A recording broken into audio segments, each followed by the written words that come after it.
41-year-old Dot Lambshead-Roche works out to keep her bones healthy and strong. But growing up, that was not always easy.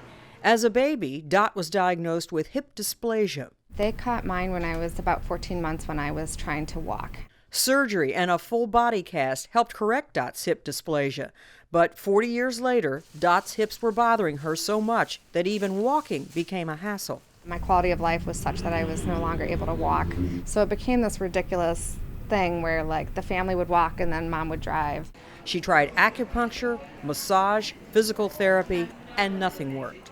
And it's very obliquely oriented, which means that every time she walks or stands, the ball is trying to slide up this way out of her socket. The reason why it's a concern, or the reason why it's a problem, is it's one of the leading causes of hip arthritis. Surgeon Joel Williams recommended a periacetabular osteotomy, or PAO surgery. And that procedure is designed to make some cuts around the hip socket and position it to a more normal location. The surgery decreases hip pain, improves hip function, and stops the damage occurring inside the joint that can lead to hip arthritis over time. The main purpose is to preserve the hip joint for as long as possible. For Dot, who had the surgery, that was good news. My pain is significantly less. I got to keep my joint.